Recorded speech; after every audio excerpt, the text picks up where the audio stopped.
US strikes Venezuela, Maduro captured.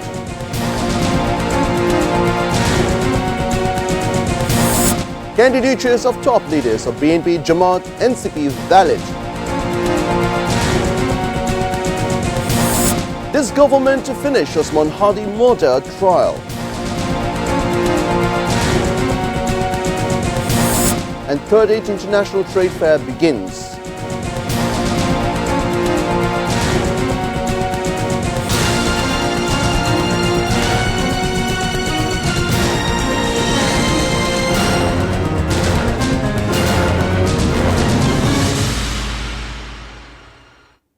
Good evening, viewers. Those were the headlines. I'm Salim Kadir and you're watching English Bulletin. US President Donald Trump said Venezuelan President Nicolas Maduro and his wife were captured and flown out of the country early Saturday morning, confirming a large-scale strike had been carried out by US forces, as explosions were reported in Caracas and elsewhere. The US Army's Delta Force and Elite Special Forces Unit carried out their operation to capture Maduro, officials told CBS News. The strikes follow months of U.S. military buildup in the region, with the USS Gerald R. Ford aircraft carrier and numerous other warships positioned in the Caribbean. In recent weeks, the U.S. has seized 2 oil tankers of Venezuela, launched deadly strikes on more than 30 boats the administration says were carrying drugs, and struck what President Trump called the dock area where they load the boats up with drugs. The Trump administration has accused Maduro of drug trafficking, which Maduro denied.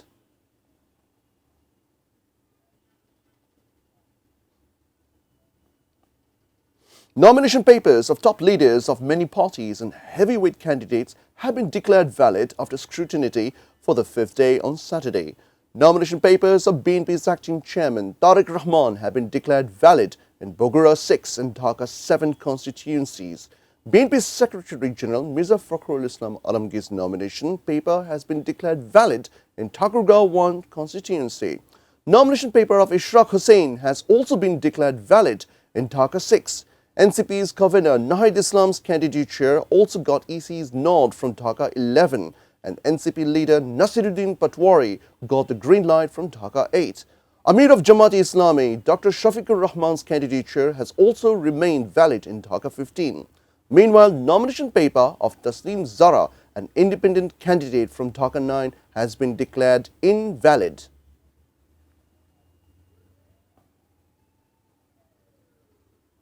Trial of Osman Hadi murder case will be completed within the very tenure of this government. Information advisor Saida Rizwana Hassan made the remark after the inaugural of election time journalism training in Sylhet on Saturday. Press Institute of Bangladesh organized the event.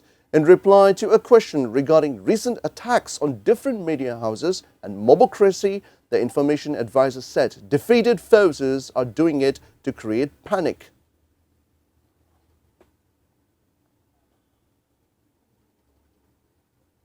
Begum Khaleda Zia had not left the country and had never been deviated from her ideology despite different types of threats. Senior Joint Secretary General of BNP Ruhul Kabir Rizvi made the remark after paying homage at the tomb of Begum Khaleda Zia at Zia Uddan of capital Sher Bangla Nagar on Saturday.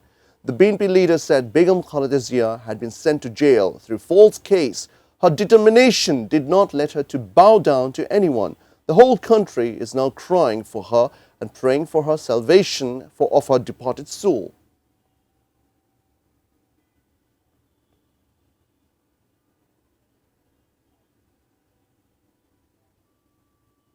The 30th International Trade Fair has begun in capital's Purvachal. Commerce advisor Sheikh Bashiruddin inaugurated the fair on Saturday. The Commerce advisor said objective of this year's trade fair is to put emphasis on the connection between local entrepreneurs and investors. Although the fair was scheduled to begin from January 1, it was deferred to January 3 because of the state mourning due to the death of former Prime Minister and BNP chairperson Begum Khaleda Zia. There will be 327 stalls, including stalls of 11 organizations from 6 foreign countries.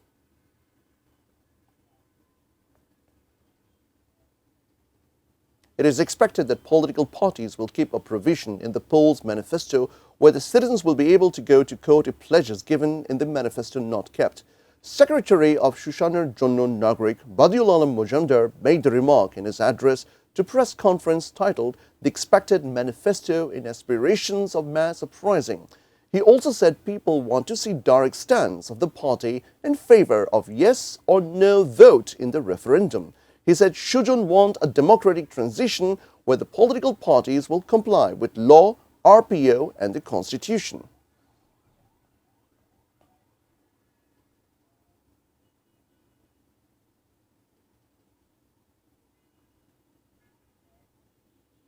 E-rickshaw, innovated by Bangladesh University of Engineering and Technology, has been introduced on experimental basis.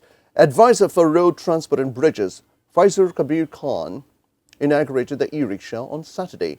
The e-rickshaw will now ply only in capitals of Topnagar and Jigatala areas. The three-wheeler rickshaw, little bit slower in speed, has come some unique features. Experts consider the rickshaw as environment-friendly. The project to build the rickshaw was undertaken to bring discipline on Dhaka's roads.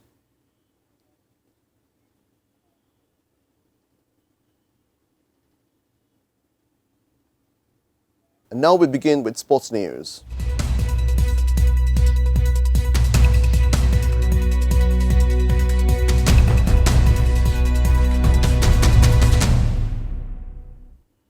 Kolkata Knight Riders have confirmed that they have complied with the Board of Control for Cricket in India (BCCI) instruction and released Mustafizur Rahman.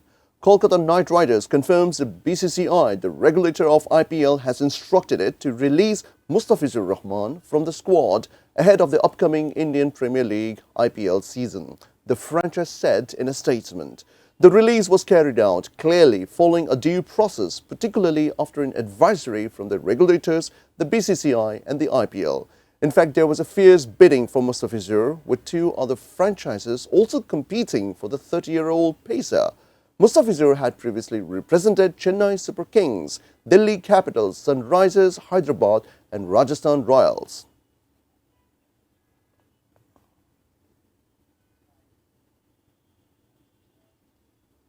Before ending the bulletin, we have top stories once again.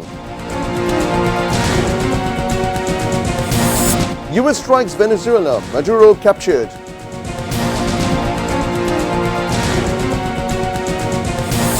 Candidatures of top leaders of BNP, Jamaat and NCP valid.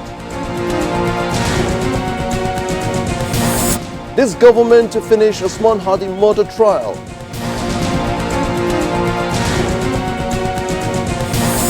'30th International Trade Fair begins.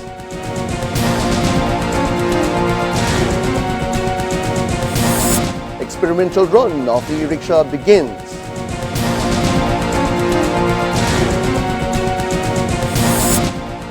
Mustafi is not to be able to play IPL.